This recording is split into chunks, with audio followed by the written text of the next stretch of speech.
Ju përshëndes të gjithëve nga Breaking në Top News. Unë jam Dafina Hysa, do të jemi bashkë në një transmetim të drejt për 3 orët në vijim. Ju uroj si fillim një javë sa më të mbar, ju ftoj të qëndroni në shoqërinë tonë. Do të jemi edhe sot në diskutimet e shumta e debatet pas rezultateve të zgjedhjeve të 11 majit. Partia Demokratike vijon të mos e pranojë këto rezultate, cilëson si proces të manipuluar. Do t'i shkojmë deri në fund bëri me dije gjatë ditës së sotme Berisha sërish kryedemokrati, teksa nga ana tjetër do të ndalemi tek një sër zhvillimesh të tjera. Para pak çastesh mësohet se në gjykatën e Shkodrës është dënuar bashkëshorti i Alma Arazit. Kujtojmë, rikthejmë në vëmendje tragjedin, ajo e fundit u vetvraf, holli në fakt fëmijët në lumin, buna e më pas tyre duke i dhënë fund jetës.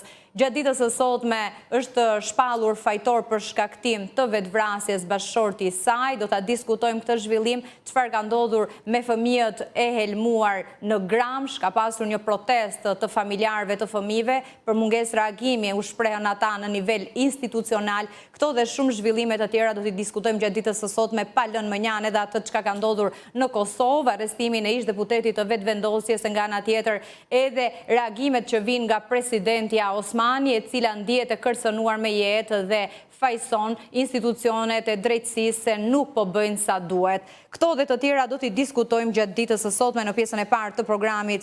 Kam kënaqësinë të kem në studio ekspertin për çështje të sigurisë Faik Basha. Mirë se erdhët. Mirë se u gjeta. Po ashtu avokati Ngulsen Zhllima, avokat. Mirë se erdhët. Faleminderit për ftesën. Do të flasim në nisje për tragedinë e rëndë që tronditi një vit më parë Shkodrën, por jo vetëm.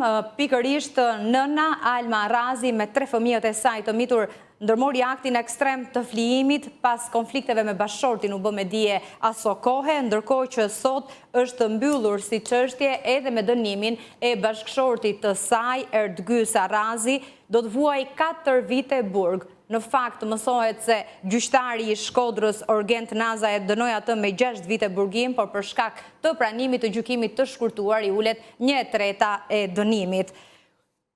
Kujtojmë se Erdgys Arazi ishte arrestuar nga policia me njëherë pas ngjarjes, duke u akuzuar si shkak i tragjedisë. Sipas policisë dhe prokurorisë aso kohe, shkak ishte dhunaj që ushtronte fizikisht dhe psikologjikisht ndaj bashkëshortes së tij.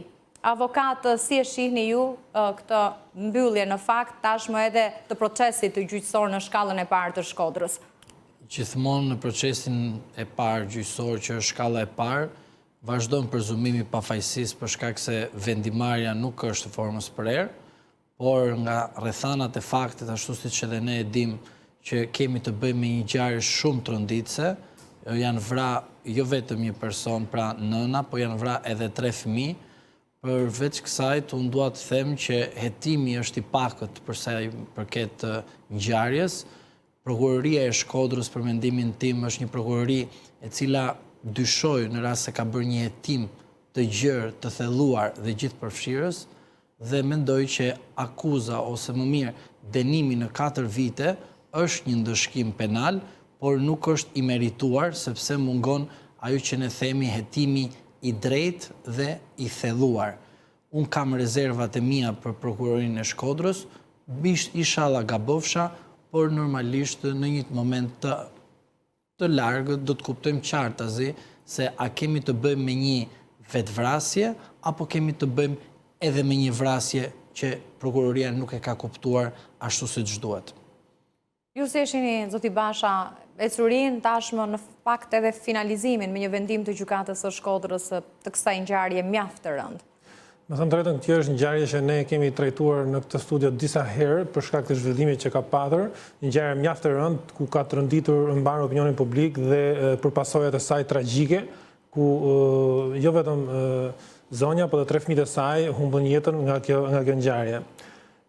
Ne kemi thënë që ashtu si edhe avokati e tha pak më parë që duhet parë nëse është hetuar kjo ngjarje dhe a është vërtet nxjerr shkaqet të cilat kanë çuar në këtë vetvrasje dhe vrasjen e 3 fëmijëve, se kemi bënë me vrasjen e 3 fëmijëve dhe një vetvrasje. Për sa i përket dënimit, për mua dënimi i cili është dhënë paktën sipas minimumit dhe maksimumit ligjit nga 4 deri në 10 vite, është marrë 6 vite dhe nga kjo ka përfituar 1/3 ku do shlyej vetëm 4 vite dënim, edhe kjo pastaj vjen me ulje të tjera të njëpasnjshme siç i një ligji shqiptar. Për mua duke llogaritur edhe periudhën e paraburgimit, një vit që i përllogaritet një me 2 ditë, pra një vit e gjysmë deri tani. Pra edhe i bie 3 vite e gjysmë dhe të drejtën që ka për të kërkuar lirinë me kusht etj. Pra përfitime të shumta, të cilat do i njeh ligji. Po unë duhet të prek një gjë tjetër. Kur kemi të bëjmë me raste të tilla, për mua ligji duhet ndryshojë. Ne me vërtet po bëjmë një njohje të ligjeve dhe parafrim me ligjet e Bashkimit Evropian. Por ne kemi shtete të ndryshme që edhe në Shtetet e Bashkuara të Amerikës kemi ligje të ndryshme për të njëjtën vepër. E njëjta gjë duhet ndodhi në Shqipëri. Për mua duhet parë ligji. Është e pafalshme që të çosh drejt vdekjes 4 persona, unë nuk po i cilësoj fajtor, po marr deri tani çfarë vendimi ka dhënë gjykata, është gjykatat e tjera të cilët do ta vendosin nëse kemi të bëjmë me fajësi apo pa fajësi, po marrim rastin konkret nëse kemi të bëjmë me një person i cili ka çuar drejt vetvrasjes bashorten dhe si pasojë bashortja ka marrë me vete edhe 3 fëmijët dhe kemi ligjin i cili përcakton nga 4 deri në 10 vjet, për mua duhet të rishikohet ligji për këto raste, sepse për një person i cili djeg shkakton zjarr, kemi parashikimin e ligjit më të ashpër se sa për këtë lloj rastesh. Avokat, po, sa i zakonshëm është aplikimi i një akuze të tillë shkaktimi vetvrasjes në rastet e dhunës në familje dhe kur një nga anëtarët i ka dhënë fund jetës? Duhet vi pasojë edhe fundit të jetës së pare kjo dhe në rast se mbetet në tentativë, normalisht duhet të shikojmë si ka ndikuar që të shkojmë në vetvrasje. Por praktika jonë është e vërtetë që është vështirë ta provosh masën, ndikimin? Është e vështirë sepse duhet të kesh prova kaq shumë bindse që të provosh që personi ka ushtruar një dhunë të vazhdueshme pa ndërprerje, duke cënuar moralin, integritetin, aftësinë e personit dhe madje dhe fuqinë financiare të tij që të arrihet ajo që personi është shkaktuar vetvrasja, pra degradimi i tij, imazhi i tij, mosdhënie të personit të pra viktimës mundësi jetese dhe shumë faktorë të tjerë të cilët e bëjnë viktimën kaq shumë vulnerabël përpara agresorit që është ai që shkakton vetvrasjen.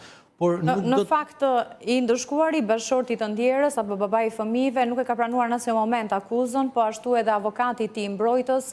Pra, do duhet parë e plot kur të ketë edhe një zbardhje të vendimit të gjyqtarit se ku e ka mbështetur, në çfarë mënyre ka arritur ta provojë, se në çfarë mase sa është implikuar në drejtim të nxitjes apo shkaktimit të vetvrasjes ndaj Alma Arrazit. Të jemi realist në procesin penal, barrën e provës se ka organi akuzës, sepse ai mbledh prova dhe ato prova i çon në gjykatë dhe gjykata është ajo e cila shqyrton dhe shikon në rast se këto prova janë bindse.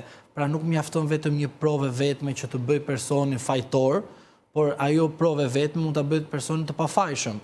Por a është prokuroria e treguar profesionale që të ketë bërë një hetim